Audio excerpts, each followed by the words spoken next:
ओम श्री परमात्मने नमः। गीता सुगीता कर्तव्या किमन्यैः शास्त्रविस्तरैः या स्वयं पद्मनाभस्य मुखपद्माद्विनिसृता। नमस्कार, मैं आपका एक बार फिर से हमारे YouTube चैनल में स्वागत करता हूं। आज के वीडियो में हम गीता के दूसरे अध्याय में गहराई से उतरेंगे, विशेष रूप से श्लोक नंबर 30 से 37 तक। इन श्लोकों में गहन ज्ञान और अंतर्दृष्टि निहित है। तो आइए एक साथ मिलकर इस ज्ञान को खोजते हैं और अंतर्दृष्टि का पता लगाते हैं। इन श्लोकों में प्राचीन काल का वह ज्ञान निहित है जो आज भी प्रासंगिक है। समय के साथ साथ आज की भाग दौड़ भरी दुनिया में, तेज तर्रार दुनिया में ये अविश्वसनीय रूप से लागू है।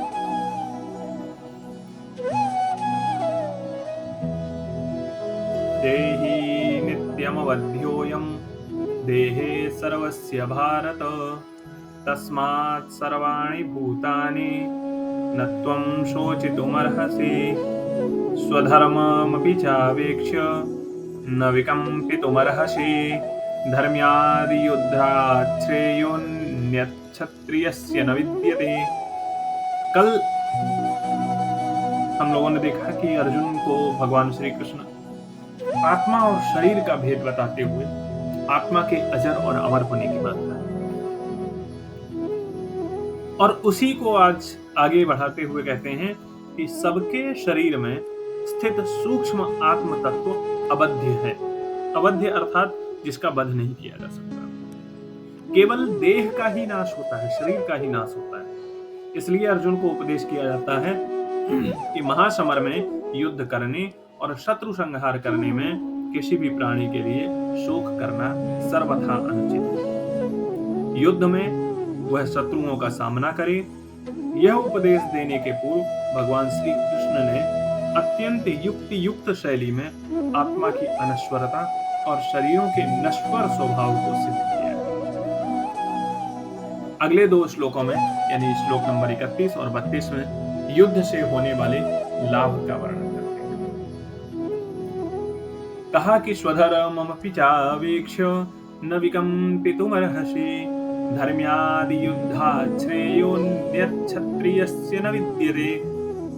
क्षत्रिय का कार्य समाज का, राष्ट्र का नेतृत्व करना है, और क्षत्रिय होने के नाते अर्जुन का कर्तव्य हो जाता है कि समाज पर आए अधर्म के संकट से उसकी रक्षा करे। उसका कर्तव्य है कि समाज के आह्वान पर युद्ध भूमि में विचलित न होकर शत्रुओं से युद्ध करके राष्ट्र की संस्कृति का रक्षण करे।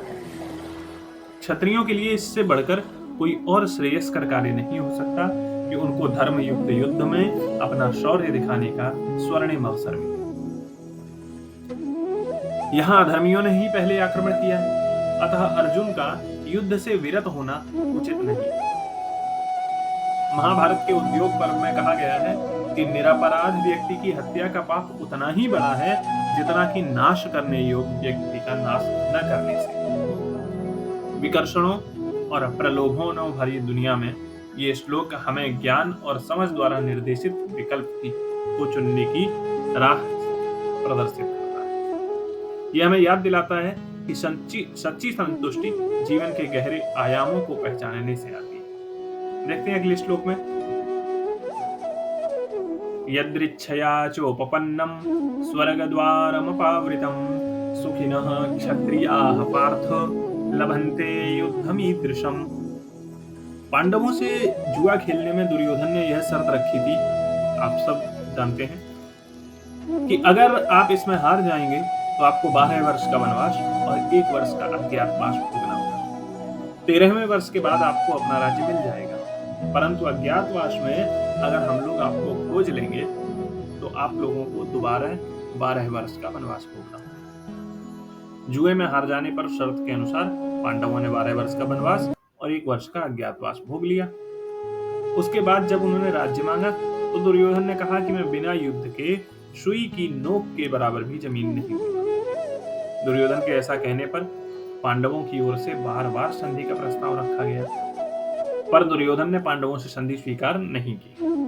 इसलिए भगवान अर्जुन से कहते हैं कि यह युद्ध तुम लोगों को अपने आप प्राप्त हुआ है, और अपने आप प्राप्त हुए धर्ममय युद्ध में जो क्षत्रिय सूरवीरता से लड़ते हुए मरता है, उसके लिए स्वर्ग का द्वार अपावृतम खुला हुआ रहता है। ऐसा धर्ममय युद्ध जिनको प्राप्त हुआ है, वे क्षत्रिय सुखिनः सुखी हैं। यहाँ सुखी कहने का तात्पर्य है कि अपने कर्तव्य का पालन करने में जो सुख है, वह सांसारिक सुख को भोगने में नहीं है। सांसारिक भोगों का सुख तो पशु पक्षियों को भी होता है। अतः जिनको कर्तव्य पालन का अवसर प्राप्त हुआ है, उनको भाग्यशाली मानना चाहिए कि आप निष्ठापूर्वक अपने कर्तव्य का पालन कर सकते हैं। अब आगे युद्ध न करने से क्या हानि होगी, अगले 4 श्लोकों में बताते हैं। तथा चैत्वमिमं धर्म्यं संग्रामं न करिष्यसि, ततः स्वधर्मं कीर्तिं च हित्वा पापमवाप्स्यसि। तात्पर्य है कि यद्यपि तू युद्ध के बिना रह नहीं सकेगा, क्योंकि अपने छात्र स्वभाव के परवश हुआ तो युद्ध करेगा ही। तथापि अगर ऐसा मान ले कि तू युद्ध नहीं करेगा, तो तेरे द्वारा छात्र धर्म का त्याग किया जाएगा, और छात्र धर्म का त्याग होने से तुम्हें पाप लगेगा और कीर्ति का विनाश होगा। अपने आप ही प्राप्त हुए धर्म रूप कर्तव्य का त्याग करके तुम क्या करोगे?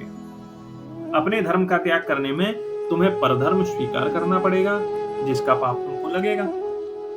और युद्ध का त्याग करने से दूसरे लोग मानेंगे कि अर्जुन जैसा शूरवीर भी मरने से भयभीत हो गया। इससे तुम्हारी कीर्ति का भी तो नाश होगा।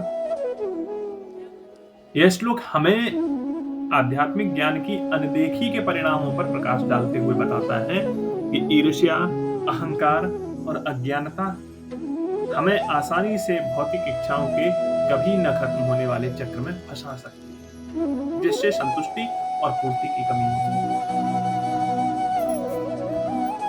अगले श्लोक में कहते हैं, अकीर्तिं चापि भूतानि कथयिष्यन्ति ते व्ययाम संभावितस्य चाकीर्तिर मरणादतिरिच्यते। एक प्रसिद्ध सम्मानित वीर के लिए अपकीर्ति मरण से भी अधिक होती है। श्री कृष्ण अर्जुन को दुविधा त्याग कर युद्ध में प्रवृत्त करने के लिए एक और तर्क प्रस्तुत करते हैं। अर्जुन का पक्ष धर्म और न्याय का होने पर भी उसका युद्ध से पलायन कायरता का लक्षण। भगवान के शब्दों में अर्जुन के प्रति सहानुभूति अंतर्निहित है, क्योंकि वे जानते हैं कि भावावेग में शूरवीर अर्जुन भी मन से दुर्बल होकर हतोत्साहित हो सकते हैं। आगे, भयाद्रणादुपरतं मंस्यन्ते त्वां महारथाः, येषां च त्वं बहुमतो भूत्वा यास्यसि लाघवम्, अवाच्यवादांश्च बहून् वदिष्यन्ति तवाहिताः, निन्दन्तस्तव सामर्थ्यं ततो दुःखतरं नुकिम्। भावी इतिहास में तो तुम्हारी अपकीर्ति बनी रहेगी, परंतु वर्तमान में भी शत्रु पक्ष के ये महारथी तुम्हारा उपहास करेंगे। इस भ्रातृहंता युद्ध से तुम्हें जो दुख है उसे न समझकर वे तो यही मानेंगे कि तुमने भय और कायरता के कारण युद्ध से पलायन किया है। भयात रणात उपरतम, भय के कारण रण से उपरत हुए हो। इस प्रकार का अनादर पूर्ण कायरता का आरोप कोई भी वीर पुरुष सहन नहीं कर सकता है, विशेष रूप से जब अपने ही तुल्य बल के शत्रुओं द्वारा किया जा रहा हुआ है। 35वां जो श्लोक है वो हमको आत्मबोध के महत्व पर जोर दे रहा है। बताता है कि जब हम वास्तव में अपने आंतरिक स्व और अपने अस्तित्व की सच्चाई को समझते हैं, तो हम अपनी दैनिक जिम्मेदारियों और कर्तव्यों के बीच भी मुक्ति पा सकते हैं। अगला श्लोक कहा, अवाच्यवादांश्च बहून् वदिष्यन्ति तवाहिताः, निन्दन्तस्तव सामर्थ्यं ततो दुःखतरं नुकिम्।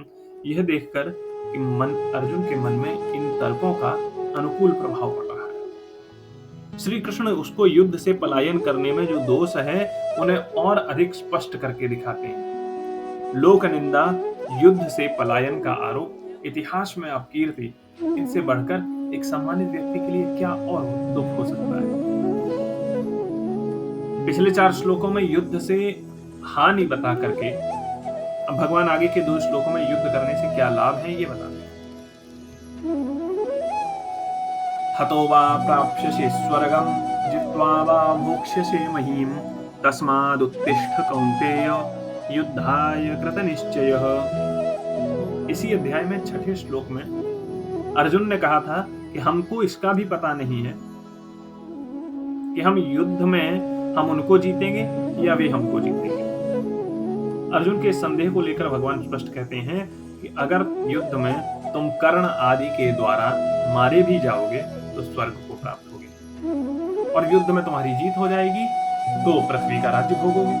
तात्पर्य यह है कि युद्ध करने से तो तुम्हारा दोनों तरफ से लाभ ही लाभ है और युद्ध न करने से दोनों तरफ से हानि है। अतः तुम्हें युद्ध में प्रवृत्त हो जाना चाहिए।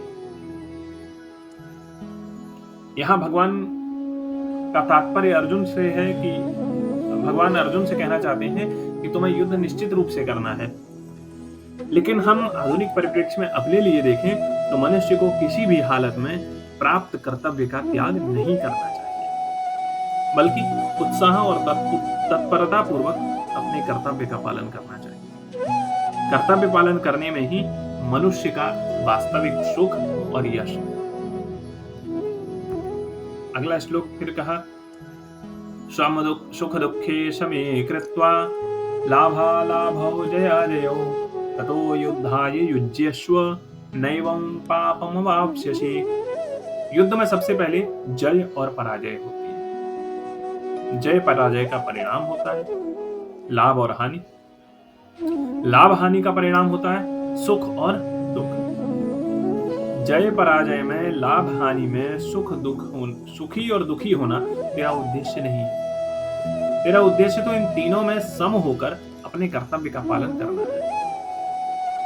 युद्ध में जय पराजय, लाभ हानि और सुख दुख तो होंगे ही। अब पहले से विचार कर लो कि मुझे केवल अपने कर्तव्य का पालन करना है, जय पराजय से कुछ भी मतलब नहीं रखना है। फिर युद्ध करने से पाप नहीं लगेगा, अर्थात संसार का बंधन नहीं होगा। संपूर्ण गीता के सार रूप इस द्वितीय अध्याय में सांख्य योग के पश्चात इस श्लोक में कर्म योग का वर्णन किया गया। वर्णन क्या, दिशा निर्देश दिया है।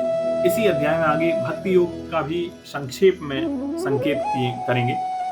यह प्रथम अवसर है जब श्री कृष्ण इसी श्लोक में आत्मोन्नति का साधना का स्पष्ट रूप से वर्णन करते हैं। इसलिए इसका सावधानी पूर्वक अध्ययन गीता के समस्त साधकों के लिए अत्यंत उपयोगी सिद्ध होगा। और जैसा कि हम भगवद गीता के दूसरे अध्याय के 30वें से 38वें श्लोक तक की अपनी इस यात्रा को आज यहीं विराम देते हैं और हम देखते हैं कि किस प्रकार ये प्राचीन शिक्षाएं हमारे आधुनिक जीवन में अविश्वसनीय रूप से प्रासंगिक हैं। वे हमें ज्ञान, आत्म प्राप्ति, निस्वार्थ कार्यवाही और आंतरिक शांति की ओर मार्गदर्शन करते हैं। याद रखें, इन जानकारियों को अपने दैनिक जीवन में लागू करने के लिए अपनी भौतिक और आध्यात्मिक आकांक्षाओं के बीच संतुलन तलाशने के लिए यदि यह वीडियो आपको उपयोगी लगा है तो कृपया इसे लाइक करें और अधिक से अधिक लोगों तक पहुंचाने में हमारी मदद करें। प्रतिदिन की तरह आज का प्रश्न आपके सामने कल के वीडियो में बताया था, अच्छेद्य, अदाह्य, अक्लेद्य, अशोष्य आदि किसके लक्षण कहे गए हैं? कौन ऐसा है जो अच्छेद्य है, अदाह्य है, अक्लेद्य है, अशोष्य आदि इत्यादि बताए हैं? इसका उत्तर आप कमेंट बॉक्स में लिख सकते हैं। हमारे साथ इस यात्रा में जुड़ने के लिए हृदय तल से आभार। यदि यह वीडियो आपको अच्छा लगता है तो लाइक जरूर करें। हमारे चैनल को यदि आपने अब तक सब्सक्राइब नहीं किया है तो सब्सक्राइब कर लें। इस यात्रा में हमारे साथ शामिल होने के लिए आपका धन्यवाद। नमस्कार। जय श्री कृष्ण।